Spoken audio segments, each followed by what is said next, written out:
Oh, y'all, it is Teaska Day. I hope all are well. I hope all are safe. So as we may know, or as you may not have noticed, but the senses are being uh, targeted or attacked. Because you'll think like, okay, it'd just be easier to just snatch someone and then do whatever. But in order to do that, they have to set you up first or get you into a trap. So I'm thinking like, you know how when they do the whole sinuses or okay, so what it is chloroform. So it's a liquid use. You put some on a towel or something. You know, in the movies when they put some on your face and then you fall out. And then you're probably out 20 to 30 minutes. But apparently they're doing that now in the form of quote unquote perfume. A lady said that she was in a Walmart and she said it was now mind you, this is a fellow nappy head, but she said a fellow nappy head, came up to her and was talking real fast. Hey, yeah, smell this perfume. And she's like, don't this smell good? And she was like, okay, yeah, whatever, yeah, it smells good. She's like, no, for real, no, smell it. So I guess she must have put some on her wrist or something, and when she went to smell it, that was the chloroform. She's like, oh yeah, it does smell good. And she said after she said that, she noticed she started to get dizzy, and then, so I'm thinking, I don't know if they got too sloppy to where they couldn't actually usher her. She said it was a man and a woman, but it was the woman that came forth with the perfume in the form of, the chloroform in the form of perfume. And she didn't necessarily say it was chloroform, but that's pretty much what chloroform is. You breathe it in and you fall out. Yeah, there's no telling. Everything is getting real fancy right now. And then like fentanyl, I'm sure if you touch that, and take that in, it'll be the same effect. Or you fall out, but you just probably won't get up with fentanyl. But yeah, so long story short, the lady she didn't end up getting snatched. She said that she was able to snap a picture of her, or a picture of them, like pretty much of them attempting it, but somehow she got away. I don't know if she said she woke up in the hospital. Like I said, I just caught wind of it, and the part that I've heard was smell the perfume and then I fall out. But just be careful, people. And then that touchy stuff too. People like, oh yeah, how you doing? Want to do that handshake? Because you never know what's on people's hands. I remember back in I don't even know what year it was, but remember how you'll twist this thing and when you go to shake someone's hand, you go, it'll do like that buzz thing. This has probably been around 40, 50 years. But yeah, you put it in your hand and it's, oh, shake my hand. And when you shake their hand, it'll be like, it's like a vibrating noise. It'll be annoying or some kind of clown joke. But outside of that, if you're somebody with sickness under your sleeve, you would have a poisonous pin in your, oh hey, hi, oh nice to meet you, or you look nice today, something where they're trying to butter you up, want to get to know you, and then you shake their hand, and now your hand got pricked, and you're in somebody's trunk now. So I'm saying, just be careful. Honestly, we don't know these people, and I understand that there's still some really good people out there. They deserve love too, but at the same time, we're living in a sick world. I mean, do you need or want to be in a relationship, or do you need or want to survive? So it's kind of like one of them things. Sometimes romance is going to have to get sacrificed so you can survive, because you really don't know who the hell you're dealing with these days. And I'm not saying that you have to bite every hand that comes by you, but it's like you just don't know what up stranger's sleeve. You already have to watch out for the people who you think let alone a perfect stranger coming through to sweep you off your feet and you end up in the trunk.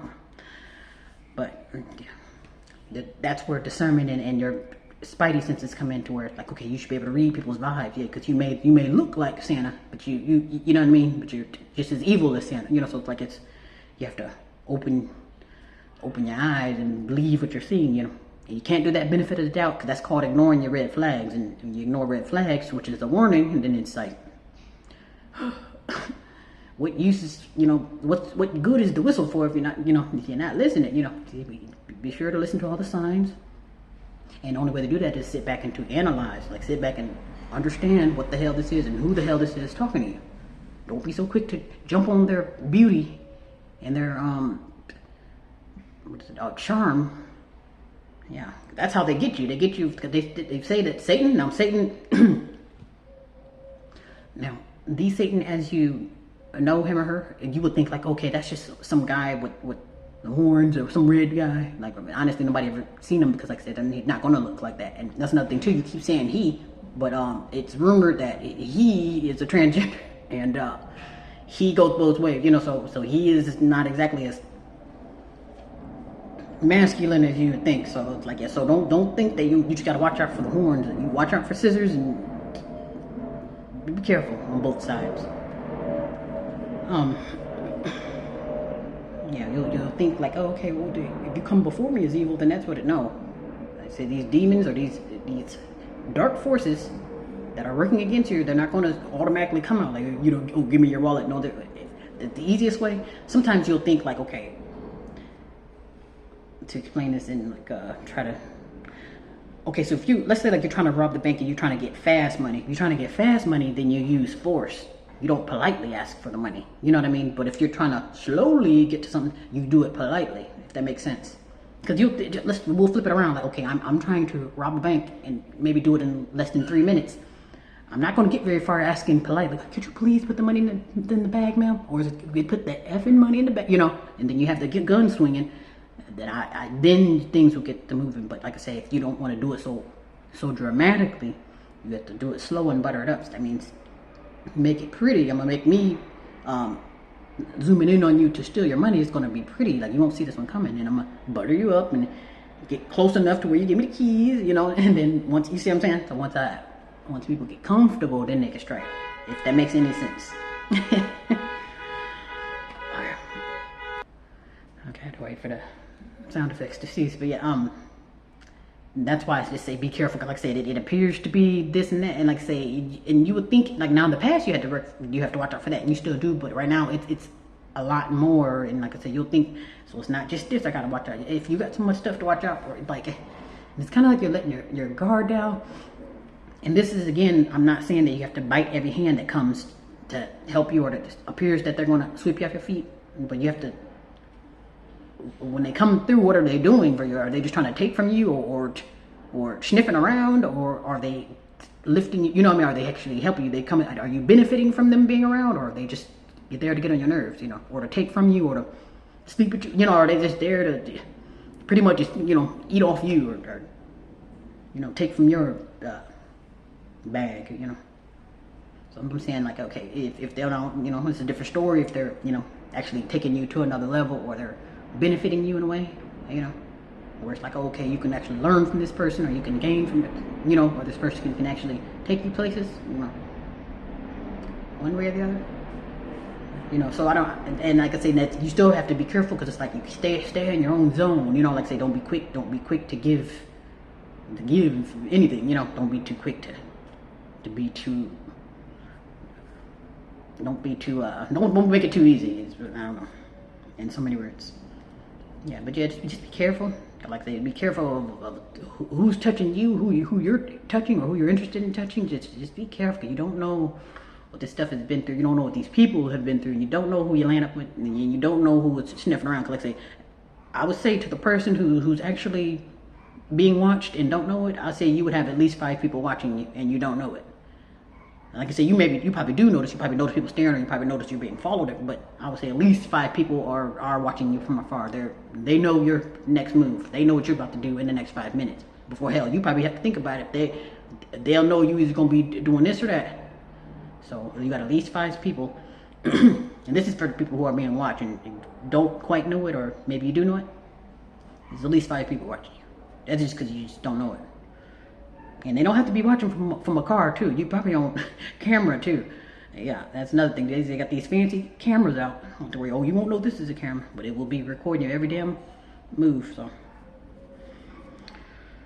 yeah. So to whom that may concern, I'm probably talking to myself too. But actually, I am talking to myself. I already know. I'm like, geez. That's another thing too. It gets to the point too. Most of the time when people approach me, it'd be kind of like, okay, who sent you? So therefore, for the most part, I kind of shoo people away before they even come around. Because one guy, he tried it. I don't think he meant any harm, and I wouldn't assume that he was a spy. But he came right in the time where I'm going. He want to come and hold a conversation, and mind you, then I got my ears on. I got my eyes and ears, so it's kind of like, so he was talking. So then by the time I push pause, I like your, thank you, appreciate it. So I appreciate it. Bye. And he's still trying to talk to I don't know, to have lunch, whatever he was trying to do, he got left on the curb, because like that, just the timing was just a little too strange. And like, here's a words of advice too for those who want to, just a little bit of game to you.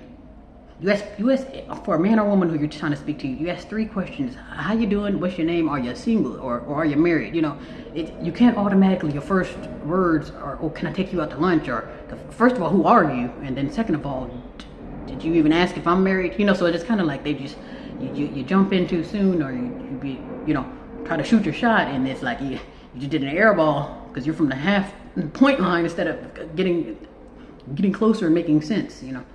So yeah, so if I'm not saying then you don't have to whip out a red carpet, but how are you doing? What's your name? My name is Jack. Are you single, or are you know what I mean? Are you married? Then you can ask about lunch. You don't ask the first question, hey, maybe we can have lunch. Yeah, maybe you can, maybe you can. We'll see how that turns out. But yeah, just, I don't know, just the words for advice, you know, goodness. Like I say, then again, that's again, that'll let you know who you're dealing with, you know, because what else is going through their mind? They don't even know how to approach people. Now you're trying to be funny, but it's like you have to look at things like this. You have to be, you almost have to be on point at this time. Like I said, this is the time. Like I said, people take this as bad. This is time where it forces you to get right. Because like I say, it's when you see all these zombies and these brain dead people running around, you might want to stand out from the crowd. You know, you won't get assumed or get confused for a zombie or a walking demon. Don't go looking like everybody else. You know, everybody else at the club and you at the club too. So it's like, how are you set apart?